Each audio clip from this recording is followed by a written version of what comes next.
Hi everyone.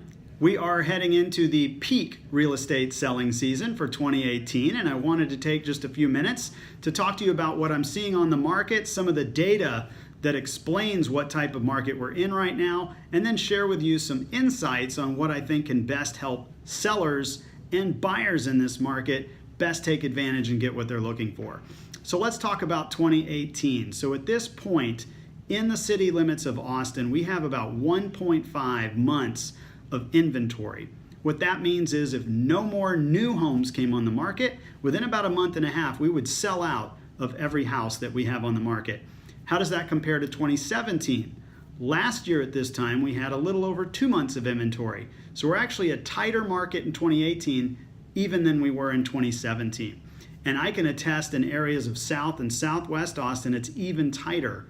In my neighborhood, for example, which is in the 78749 zip code, we have less than 1 month of inventory. In fact, it's 0.6 of 1 month of inventory.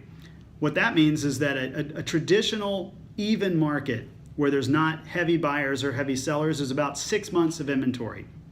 So 0.6 months, wow, that tells you how tight we are, how strong of a seller's market we're seeing in 2018. So what does this mean for buyers? And what does this mean for sellers? So I want to start with sellers. And I think there's a big misperception that many sellers may have when they hear it's a seller's market or it's a strong seller's market. Yes, there's a lot of demand for homes. There are fewer homes for sale than there are buyers who want them. But don't be confused. That does not mean that just putting your house up for sale means it's going to sell over list price and it's super easy and every buyer is just going to jump on your home. The right homes that are marketed the right way at the right price are the ones that are flying off the market. But I can point to many examples of homes that are still sitting there 60 days, 90 days, 120 days on the market. Why? What sellers need to realize is in any time you're going to sell your house, you need to treat it the same, whether it's a buyer's market, balanced market, strong seller's market. You still have to be doing the right things to prepare your home for sale. Number one, you need to make sure your house is in good condition, and you need to take care of all deferred maintenance. So if your roof really needs repairs, if your HVAC system, air conditioning system needs repaired, take care of those things before you put it on the market. Even in a strong seller's market, there are certain things buyers do not want to do, and they do not want to have to spend tens of thousands of dollars after purchasing your home to fix up and take care of those types of upgrades. What buyers might be willing to do are cosmetic things.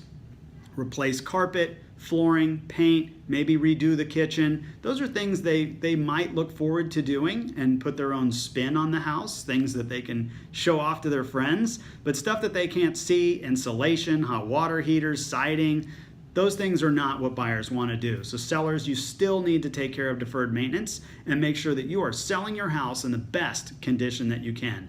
And of course, you always, in any market, need to price your house correctly based on the comparables in your neighborhood.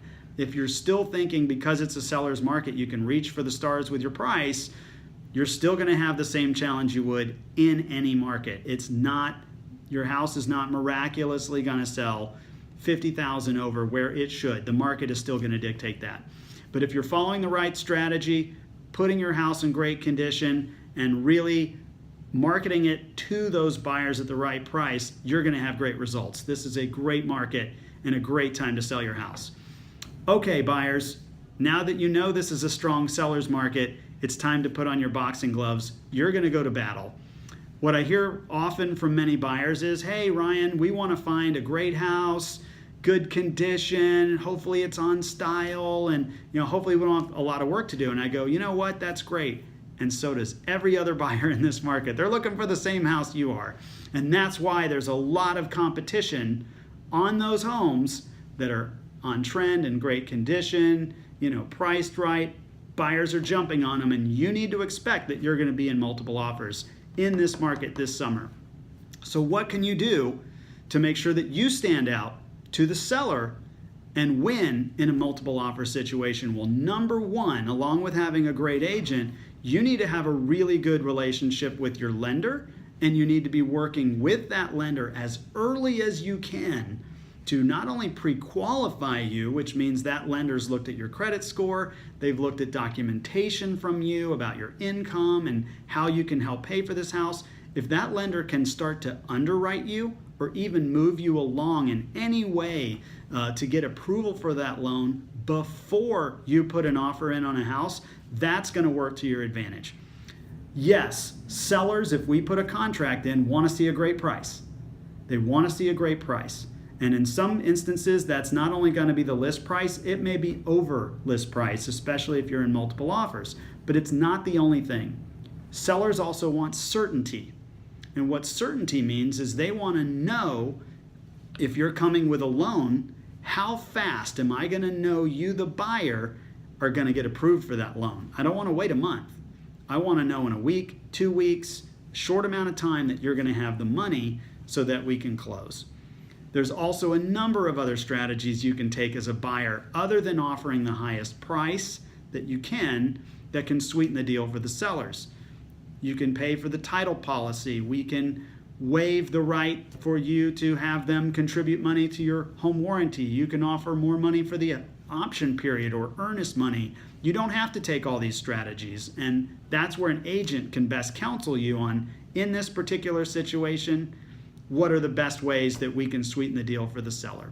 So just know it's not always the price. Price helps, but there are other things you can do to sweeten the deal for the seller and make it a win-win for you and for the seller. And that way you get your dream home. I hope this information was helpful. Obviously, we are in a very strong seller's market in Austin. I expect it to stay that way at least through the summer.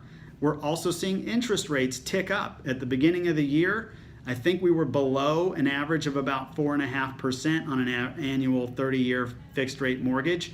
I've talked with many lenders who have told me they're starting to even see fives with some of their buyers. So even a 5% interest may start showing up as you talk with lenders depending on your situation. So just know interest rates are going up as well. If you're planning to buy or sell or make a real estate decision sometime this summer, let's find an opportunity now to talk so I can help you with a great strategy and either help you sell your home for top dollar or find you that dream home and win in a multiple offer situation. Again, I hope this was helpful, and please consider me your Austin real estate resource.